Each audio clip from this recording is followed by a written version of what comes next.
जी हां दोस्तों, चंद्रबाबू नायडू ने दे दिया मोदी को बड़ा झटका। बिहार मतदाता सूची पर रुक जाएंगे मोदी के कदम, लीक हुई चिट्ठी मचा बवाल। बहुत स्वागत है आप सभी का। आप देख रहे हैं द राजनीति का विशेष सेगमेंट खबर और विश्लेषण। मैं हूं जबार खान। तो क्या दोस्तों, अंधभक्तों की उन उम्मीदों पर अब पानी फिरने जा रहा? क्या मोदी और चुनाव आयोग की उस प्रक्रिया को अब रोकना पड़ेगा?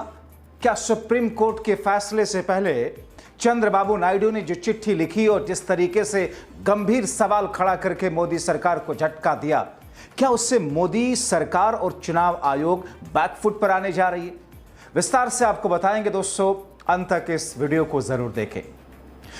दोस्तों, एक तरफ मोदी सरकार और चुनाव आयोग की मिलीभगत से देश में कथित तौर पर विपक्षी मतदाताओं के नाम कटवाने, सत्ता पक्ष के मतदाताओं के वोट कटवाने की प्रक्रिया के बीच मोदी केंद्र की सरकार की सबसे मजबूत बैसाखी चंद्रबाबू नायडू ने जोर का झटका दिया।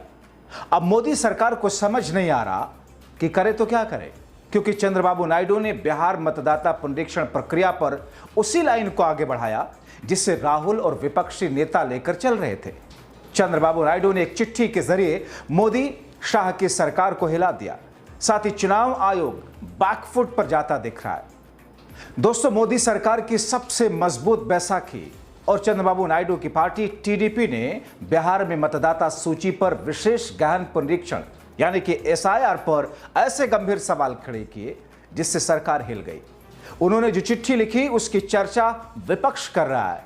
चंद्रबाबू नायडू ने चिट्ठी में कहा कि एसआईआर का दायरा ही साफ नहीं है।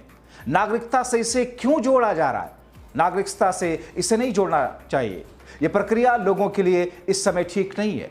किसी बड़े चुनाव से पहले 6 महीने के अंदर तो एसआईआर प्रक्रिया होनी ही नहीं चाहिए। टीडीपी ने इस मामले में चुनाव आयोग को पत्र लिखकर कोहराम मचा दिया।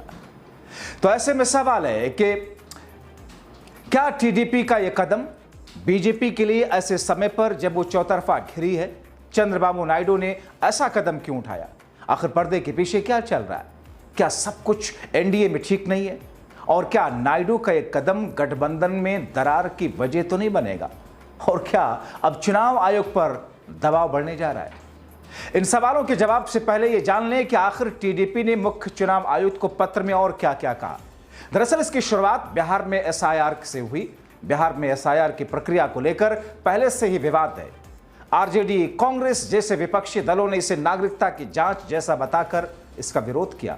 विपक्षी दलों का कहना है कि एसआईआर के माध्यम से सरकार राष्ट्रीय नागरिक रजिस्टर यानी कि एनआरसी को पीछे से बैकडोर से लागू करना चाहती है। सुप्रीम कोर्ट ने भी कहा कि नागरिकता तय करने का अधिकार गृह मंत्रालय का है। ये चुनाव आयोग कब से करने लगा? इस बीच खबरें आ रही है कि चुनाव आयोग अगस्त महीने से ही एसआईआर की प्रक्रिया को पूरे देश में शुरू करने की तैयारी में है। मगर टीडीपी ने मतदाता सूची पुनरीक्षण की प्रक्रिया को लेकर जिस अंदाज में सवाल खड़े किए उससे मोदी सरकार बैकफुट पर है।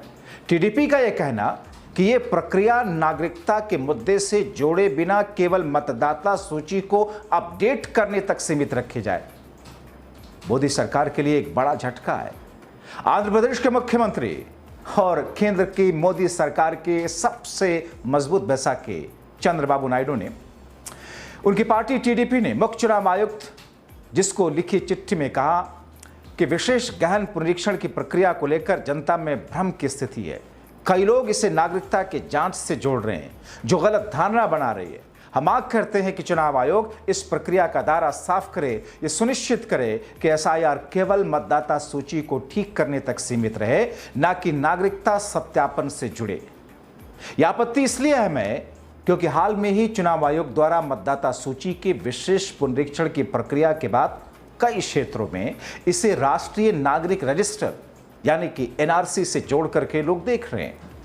नायडू ने यह भी तर्क दिया कि एसआईआर की प्रक्रिया को लेकर अस्पष्टता से आम जनता में एक भय, अनिश्चितता का माहौल है, खासकर उन क्षेत्रों में जहां लोग पहले से ही एनआरसी और नागरिकता संशोधन अधिनियम यानी कि सीए जैसे मुद्दे को लेकर संवेदनशील हैं।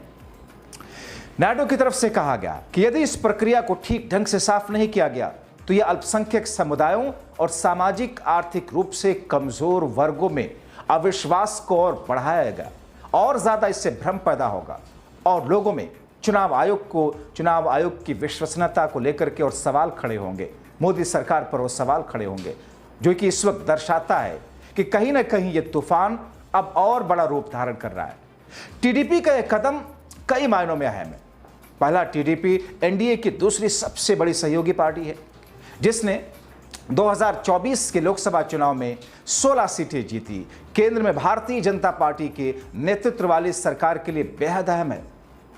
ऐसे में गठबंधन के भीतर ही एसआईआर जैसे मुद्दे पर असहमति का सामने आना बीजेपी के लिए एक बहुत बड़ी चुनौती है। टीडीपी ने अपने पत्र में कई तर्क दिए। पहला यह कि एसआईआर को लेकर के स्पष्टता की कमी का कारण लोग इसे एनआरसी या नागरिकता सत्यापन से जोड़ करके देख रहे हैं, खासकर आंध्र प्रदेश जैसे राज्यों में जहां टीडीपी की मजबूत उपस्थिति है, जनता में भय का माहौल है। नायडू ने चेतावनी दी, एसआईआर को नागरिकता से जोड़ा गया तो इस सामाजिक तनाव को बढ़ा सकता है, अल्पसंख्यक समुदाय में अविश्वास पैदा और करेगा। मतदाता सूची को अपडेट करने की प्रक्रिया पारदर्शी, निष्पक्ष होनी चाहिए ताकि चुनाव आयोग की विश्वसनीयता बनी रहे। तो फिर बीजेपी टीडीपी में यह तनाव किस तौर पर प्रभाव डालेगा? सवाल तो ये है। मैं आपको बताऊं कि टीडीपी का यह कदम बीजेपी के लिए असहज स्थिति ही सिर्फ नहीं पैदा करेगा, बल्कि कहीं ना कहीं पर्दे के पीछे अंदर खाने एक ऐसी दरार की तरफ इशारा है जिसको लेकर के देश में चर्चा तो काफी दिनों से है। लेकिन मजबूरी अगर मोदी सरकार की है, बीजेपी की है, तो कहीं ना कहीं टीडीपी की भी मजबूरी साथ में रहने की फिलहाल तो है ही है।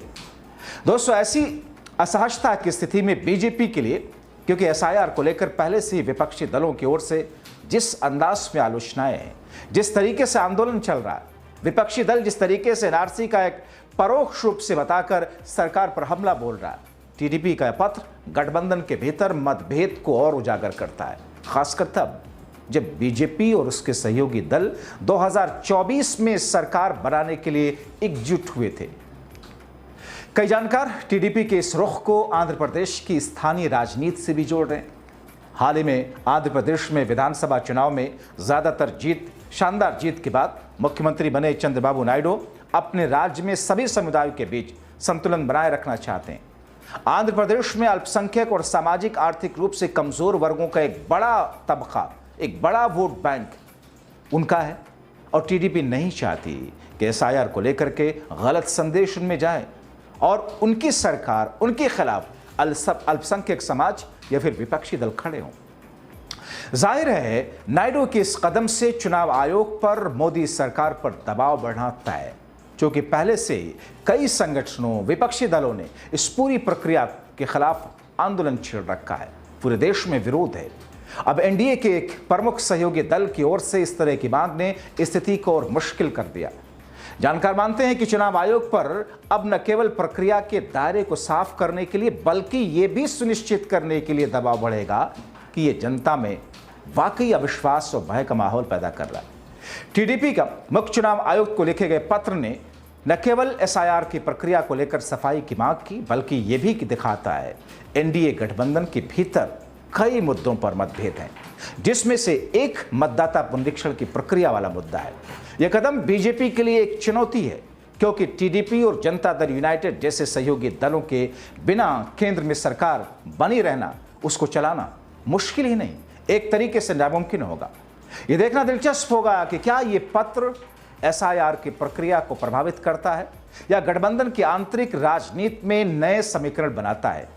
बहुत सारे लोग इस बात को लेकर भी कहते हैं कि बिहार में इस पूरी प्रक्रिया से नीतीश कुमार की पार्टी जेडीयू भी उतनी सहज नहीं थी। बीच में ऐसी खबरें आई जेडीयू के नेताओं की तरफ से, जो इस पूरी प्रक्रिया से असहजता दिखा रहे थे। ऐसी स्थिति में चंद्रबाबू नायडू का यह पत्र लिखना, खुल करके सामने आना, कई सारे राजनीतिक जानकार मानते हैं कि नायडू और नीतीश की बातचीत के बाद में यह स्थिति उत्पन्न हुई है, क्योंकि नायडू और नीतीश ही सबसे मजबूत बैसाखी मोदी सरकार की हैं, और उनके बिना मोदी सरकार समझ लीजिए खत्म है। क्योंकि फिलहाल जो स्थिति है और चुनाव के मुहाने पर जिस तरीके से बिहार खड़ा है, इस बीच में चंद्रबाबू नायडू की बातचीत नीतीश से हुई या फिर विपक्षी दलों में से किससे हुई, क्योंकि विपक्ष के नेता लगातार इस प्रक्रिया का विरोध कर रहे हैं। ऐसे में कहा जा रहा है कि नीतीश तो राहुल गांधी की लाइन को आगे बढ़ा रहे, तो क्या मोदी शाह की सरकार के लिए यह स्थिति एक ऐसी असहजता पैदा करती है जिसमें इस पूरी प्रक्रिया में कई सारे काट छाट किए जाएंगे, खासतौर पर तब जब कई सारी रिपोर्ट्स बिहार में इस पूरी प्रक्रिया को लेकर के सरकार और चुनावी अधिकारियों के घालमेल घपले को लेकर के उजागर करती हुई दिखी हैं, जिसमें पत्रकारों पर एफआईआर दर्ज होने की घटनाएं भी सामने आई हैं, खासतौर पर अजीत अंजुम का जिक्र। अब ऐसी स्थिति में आगे की तस्वीर क्या बनेगी, देखना बहुत दिलचस्प होगा। फिलहाल आप क्या सोचते हैं? चंद्रबाबू नायडू के जरिए पत्र लिखने और मोदी सरकार के लिए एक बड़ा झटका होने पर अपनी राय कमेंट बॉक्स में जरूर लिखें। अभी के लिए इतना ही, बहुत शुक्रिया।